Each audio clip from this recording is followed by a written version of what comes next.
कौन हो तुम? किससे मिलना है? बेशर्म औरत, तेरी इतनी हिम्मत कि तू यहाँ तक चली आई? लेकिन ये है कौन? ये वो औरत है जो होटलों में अपने जिस्म की गंदी नुमाइश करती है।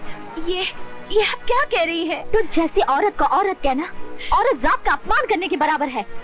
बेशर्म नीच औरत, तेरी इतनी हिम्मत कि तू सच धज के उनसे मिलने यहाँ तक चली आई? देखिए, आप मेरी असलियत नहीं जानती। तेरी असलियत तो मैं अच्छी तरह जानती हूँ।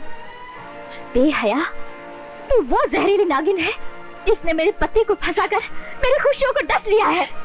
कमीनी! भाभी!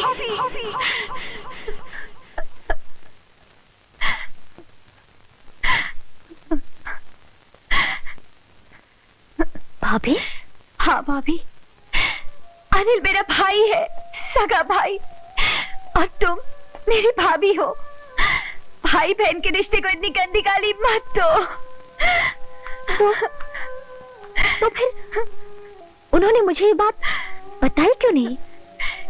इसलिए कि मैंने उन्हें कसम दी थी, क्योंकि मैं होटलों में नाचती थी।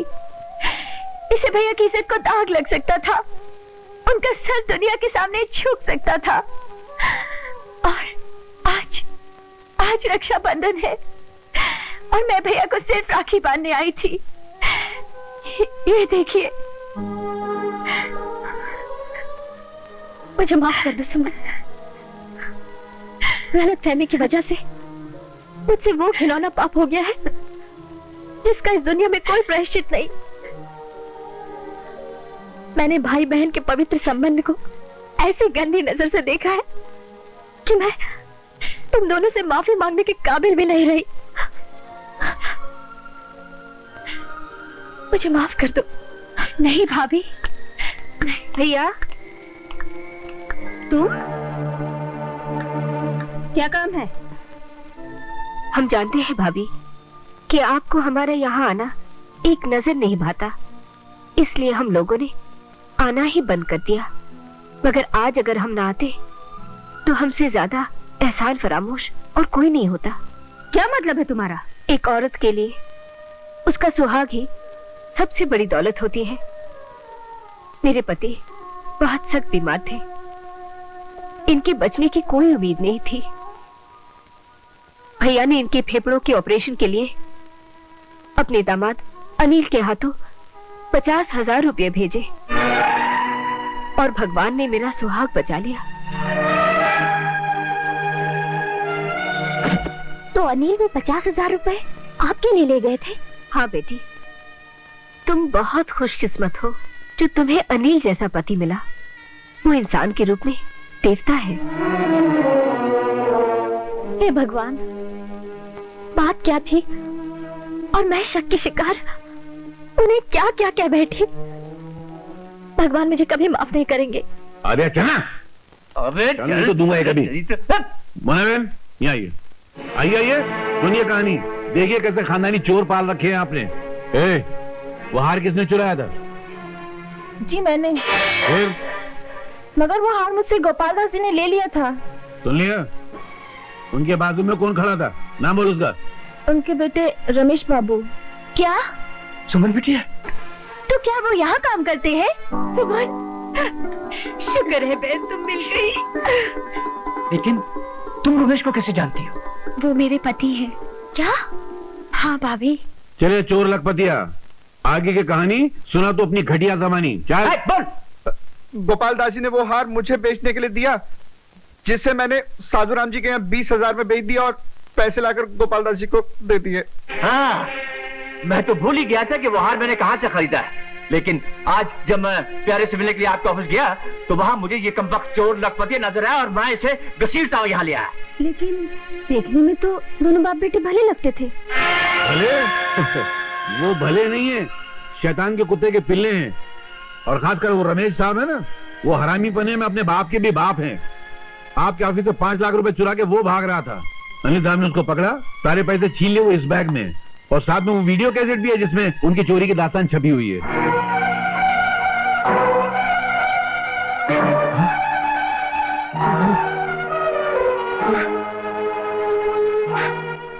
हाँ, इसका मतलब है उनकी हर बात सच्ची थी।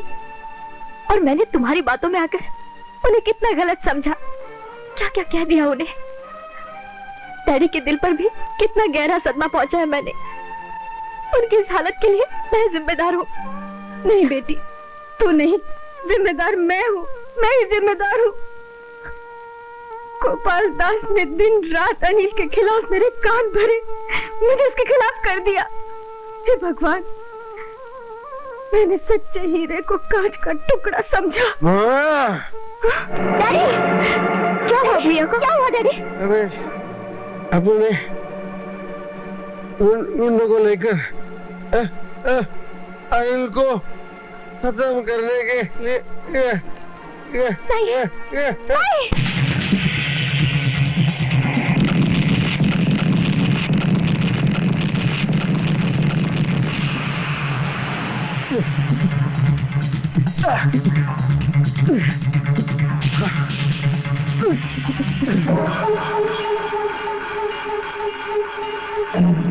पपलू,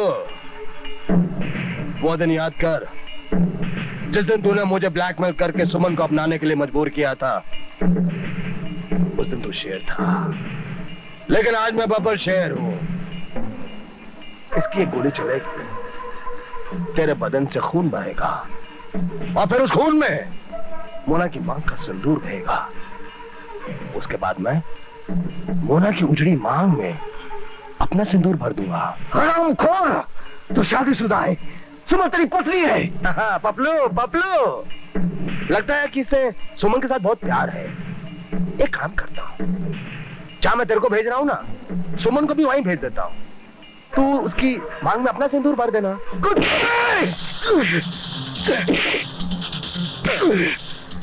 सुमन मेरी बहन है।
मेरे पति को रोक दे।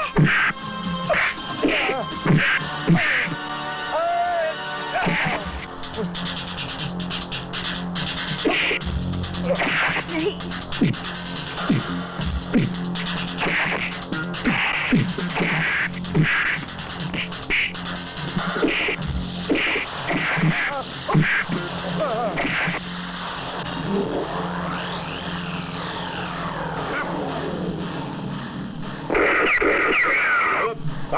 नहीं तो पैर में गोली मार दूंगा। अबे अपना रिवॉल्वर तो लेके जाओ।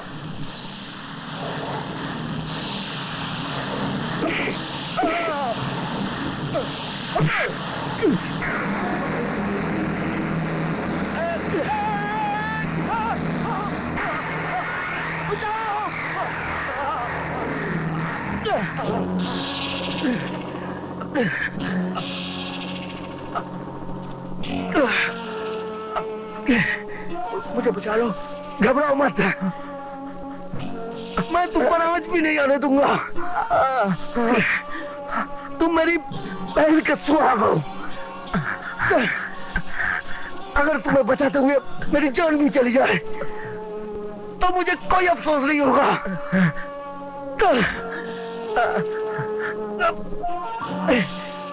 ऊपर आने की कोशिश करो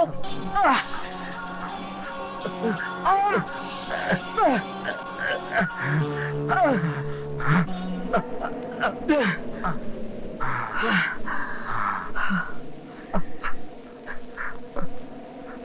बाबूजी,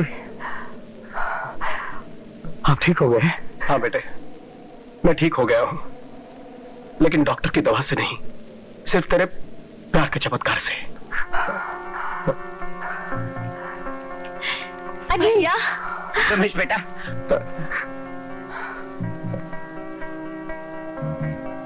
आज तक मैं दौलत से प्यार करता रहा। प्यार मोहब्बत इंसानियत क्या चीज होती है, मैं इसको बेवकूफी समझता रहा।